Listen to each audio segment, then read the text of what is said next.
رسوله الكريم أما بعد فأعوذ بالله من الشيطان الرجيم بسم الله الرحمن الرحيم. گزشتہ درس میں سرسری سی بات حمزہ رضی اللہ تعالیٰ عنہ کے اسلام لانے کے بارے میں ہوئی تھی، اور وہ بات اس طرح سے تھی کہ پیارے پیغمبر صلی اللہ علیہ وسلم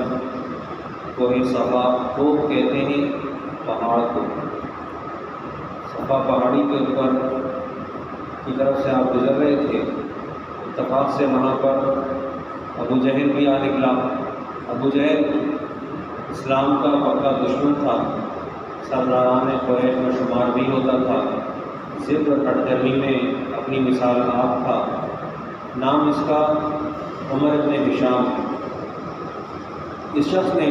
پیارے پیغمبر صلی اللہ علیہ وسلم کے لیے کچھ بدخوئی بد کلامی کی۔ وہاں ایک عورت جو کہ باندی تھی عبداللہ ابن جدعان کی، وہ کھڑی ہوئی حالات کو دیکھ رہی تھی کہ پیارے پیغمبر صلی اللہ علیہ وسلم کی شان میں گستاخی کرنے والا شخص ابو جہل ہے۔ اتنے میں وہاں سے نبی علیہ السلام کے چچا حضرت حمزہ رضی اللہ تعالیٰ عنہ گزرے۔ حمزہ رضی اللہ تعالیٰ عنہ کے بارے میں ذرا سی وضاحت کرتا چلوں کہ حمزہ کی والدہ کا نام حالہ تھا، حالہ بنت وہیب، اور عبد المطلب اور حضرت عبداللہ، عبد المطلب نبی علیہ السلام کے دادا اور عبداللہ نبی علیہ السلام کے والد، ان دونوں حضرات کا نکاح ایک ہی مجلس میں ایک ہی وقت میں منعقد ہوا تھا۔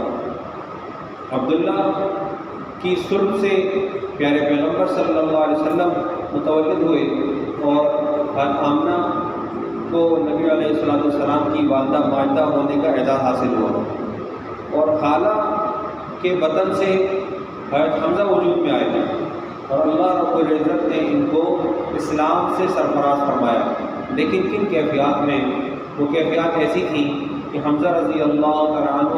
اسی لمحے کہ جب ان باندی نے بتایا کہ تمہارے بھتیجے کو ابھی ابو جہل نے اتنا سخت سست کہا ہے، اور بھتیجے کی محبت غالب تھی، اس لیے بھی غالب تھی کہ ایک طرح سے دوستی کا رشتہ بھی بڑا مضبوط تھا،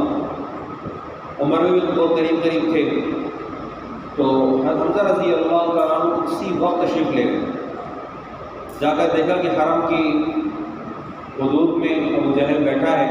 مجلس میں ہے، اور اس نے مجلس میں یہ قصہ گوئی ابھی ہو رہی ہے کہ میں نے محمد رسول اللہ صلی اللہ علیہ وسلم کو ایسے ایسے کچھ کہا ہے۔ اتنے میں یہ تشریف لائے، اور ان آ کر اس کو اپنی کمان سے مارا۔ تشریف لا رہے تھے شکار سے، تو تیر کمان ساتھ تھا، کمان سے مارا، اس کے سر کو اس زور سے مارا کہ سر پھاڑ دیا۔ جب یہ کام کر دیا تو لوگوں نے حمزہ کو روکنے کی کوشش کی، تو وہ ناراض ہو گئے، اور ساتھ میں لوگوں نے یہ بھی کہا کہ خود ابو جہل نے بھی کہا کہ نہیں، ان کو چھوڑ دو، میں نے ابھی محمد کو سخت سخت کہا ہے۔ اللہ کی شان کہ حمزہ کو جب حاضرین مجلس نے روکنے کی کوشش کی تو حمزہ لوگوں سے مخاطب ہوئے، اور پھر لوگوں نے ان سے کہا کہ تم صابی یعنی بے دین ہو گئے، حالانکہ حمزہ مسلمان نہیں تھے۔ تو حمزہ نے اس وقت مجھے جواب دیا، کہا کہ مجھ پر رسول اللہ کی حقانیت اور صداقت منکشف ہو گئی ہے، میں گواہی دیتا ہوں کہ آپ اللہ کے رسول ہیں، اور جو آپ فرماتے ہیں وہ سراسر حق ہے۔ یہ بات کہہ تو دی، اور سردار بھی تھے، یہ بات کہنے کے بعد گھر آ گئے۔ اب شیطان نے وسوسہ ڈالا کہ تم سردار ہو، تم نے اتنا بڑا دعویٰ کر دیا ہے، تم نے ایک صحابی کا اتباع کر لیا ہے، اپنے آباء و اجداد کے دین کو چھوڑ بیٹھے ہو، اس سے بہتر تھا کہ تم مر جاتے۔ اب شیطان کا وسوسہ تھا۔ آپ نے سوچا اور باقاعدہ اللہ تعالیٰ کے حضور میں پیش ہو کر دعا مانگی، کہا اللہم ان کان رشدا، اے اللہ اگر یہ بات سچ ہے فجعل تصدیقہ فی قلبی، تو اللہ اس کی تصدیق میرے دل میں ڈال دے، وَإِلَّا فَجْعَلْنِي مِمَّا وَقَعْتَ فِيهِ مَخْرَجًا، ورنہ پھر میرے لیے اس سے راہ نجات، نکلنے کا راستے، نکلنے کے اسباب مہیا فرما۔ کہتے ہیں میں نے یہ دعا کی اور دعا کرتے ہی فوراً دل سے سارے وسوسے کے بادل چھٹ گئے اور میں واقعتاً اپنے آپ کو ہلکا پھلکا محسوس کرنے لگا۔ نور، ایمان کا نور، اللہ کی محبت، اللہ کے نبی محمد صلی اللہ علیہ وسلم کی حقانیت دل میں جاگزی ہو گئی۔ اور ایک روایت میں ہے کہ تمام رات اسی بے چینی میں گزری، اسی اضطراب میں گزری، جب تک کہ یہ اضطراب اور بے چینی رفع نہیں ہوئی میں سو نہیں سکا۔ اسی دوران میں حرم میں حاضر ہوا اور تضرع اور آوازاری کے ساتھ اللہ تعالیٰ کے حضور میں دعا کی اور اللہ رب العزت نے نبی علیہ السلام کی طرف رجوع کا میلان عطا فرمایا۔ یہ مستدرک حاکم کی روایت ہے کہ حمزہ جب آپ صلی اللہ علیہ وسلم کی خدمت اقدس میں حاضر ہوئے تو انہوں نے کیوں الفاظ میں اپنے اسلام کو پیش کیا، اشہد انک لصادق شہادت المصدق والعارف، میں گواہی دیتا ہوں کہ تحقیق کہ آپ یقیناً اللہ کے نبی ہیں، سچے نبی ہیں اور تصدیق کرنے والے اور پہچاننے والے کی سی گواہی دے رہا ہوں۔ آگے سے انہوں نے ایک بات اور کہی، کہا میرے بھتیجے آپ علل اعلان اپنے مذہب اسلام کی پرچار فرمائیے، اپنے مذہب اسلام کو ظاہر فرمائیے۔ اللہ کی قسم دنیا و ما فیہا مجھے دے دیا جائے، دنیا اور جو کچھ اس کے اندر ہے مجھے ملے، میں اپنے آبا اجداد کے دین کو اختیار ہرگز نہیں کروں گا۔ میں پکا ہوں، ٹھوس ہوں اپنی بات کے اوپر، اب میں پلٹ نہیں سکتا۔ اس کے ساتھ ہی انہوں نے کچھ اشعار بھی ارشاد فرمائے، کہنے لگے حمدت اللہ حین ہدی فؤادی، فؤاد کہتے ہیں دل کو، کہتے ہیں الی الاسلام والدین الحنیفی، کہتے ہیں میں نے اللہ کی حمد و ثنا بیان کی کہ جب اس نے میرے دل کو اسلام اور دین ابراہیمی کے لیے کھول دیا، قبول کرنے کی توفیق دی۔ لدین جاء من رب عزیز خبیر بالعباد بہم لطیفی، اس دین کی توفیق دی جو ایسے پروردگار کی طرف سے آیا ہے جو کہ بندوں کے حال سے باخبر اور مہربان ہے۔ لطیف کہتے ہیں مہربان کو۔ اذا تلیت رسائلہ علینا تحدر طوع ذی اللب الحصیفی، جب اس کے پیام ہم پر پڑھے جاتے ہیں تو کامل عقل انسان کے آنسو بہنے لگتے ہیں۔ حقیقت بھی ایسے ہی ہے کہ اگر حقانیت کے ساتھ قرآن پاک کو اس کی محبت کے ساتھ پڑھا جائے، قلب صادق کے ساتھ پڑھا جائے تو قرآن پاک عربی میں ہو اور ہم عجم ہوں، لیکن تب بھی یہ دل کے تاروں کو چھیڑ دیتا ہے اور انسان کے آنکھوں سے آنسو رواں ہو جاتے ہیں۔ حمزہ کے اسلام لانے سے قریش یہ سمجھ گئے کہ محمد رسول اللہ صلی اللہ علیہ وسلم کو تکلیف دینا اب آسان کام نہیں ہے، اب یہ کام کرنا مشکل ہوگا۔ ایک بات اور بھی ہے، بڑی قیمتی ہے،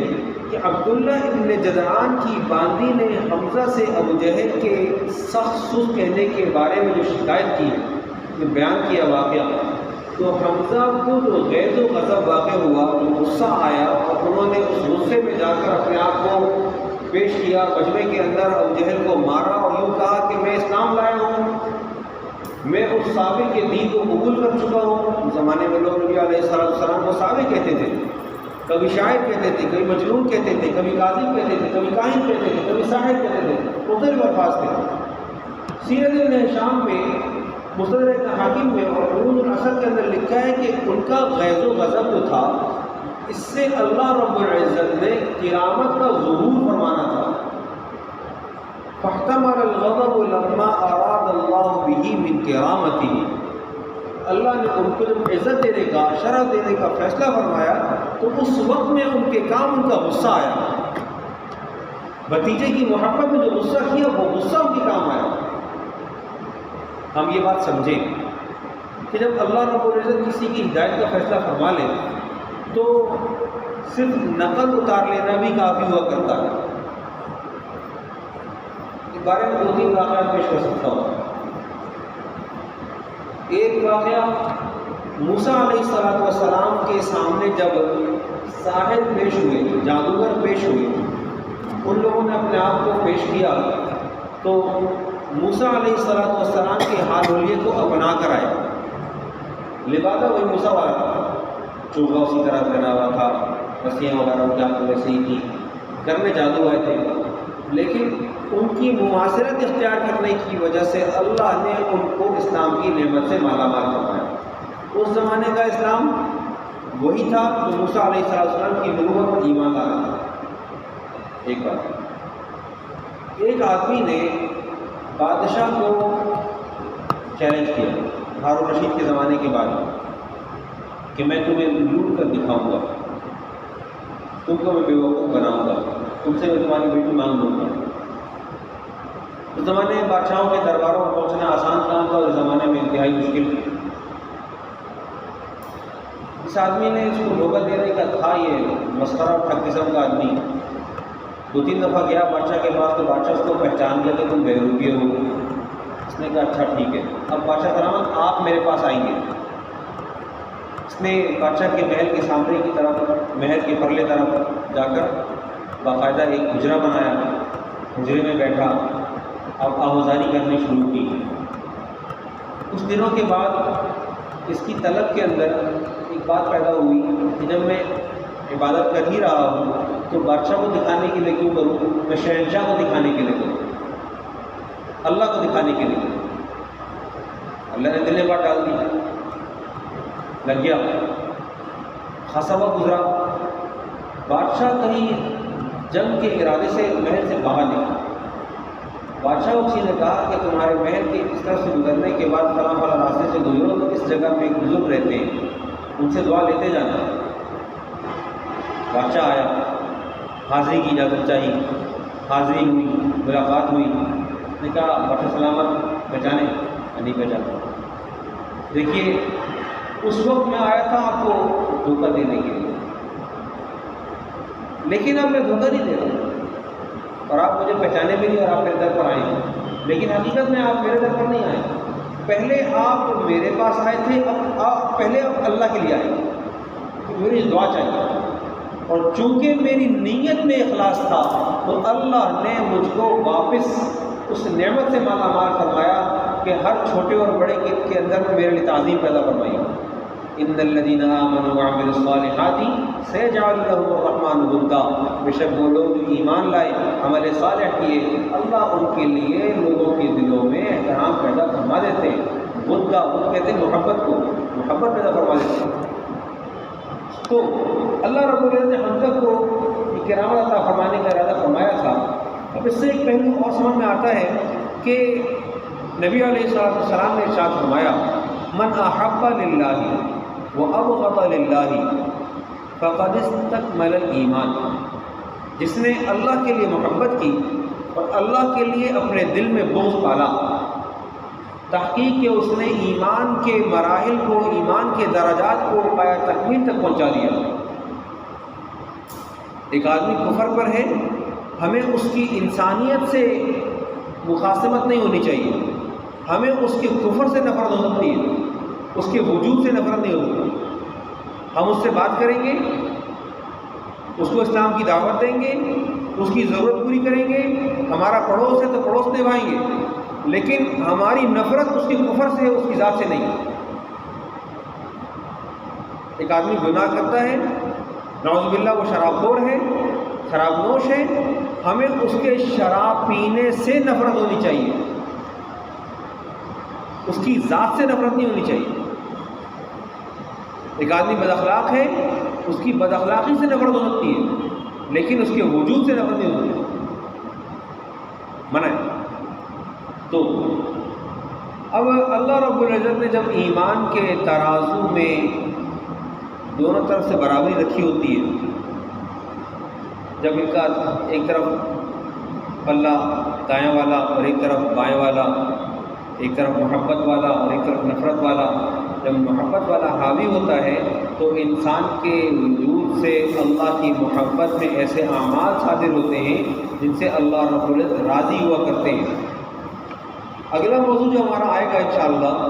حمزہ رضی اللہ تعالیٰ عنہ کے اسلام لانے کے بعد کا جو موضوع ہوگا وہ یہ کہ سرداران قریش نے پیارے پیغمبر صلی اللہ علیہ وسلم کو ہر صورت سے روکنے کی کوشش کی اور ناکام رہے، تو انہوں نے ایک بار پھر اپنی جمعیت کو اکٹھا کیا۔ اس میں ابو جہل، عتبہ، شیبہ، ولید بن مغیرہ، امیہ بن خلف اور دیگر سارے ساتھی شامل تھے۔ ان تمام ساتھیوں نے مل کر اس بات پہ فیصلہ کیا کہ چلو اب محمد صلی اللہ علیہ وسلم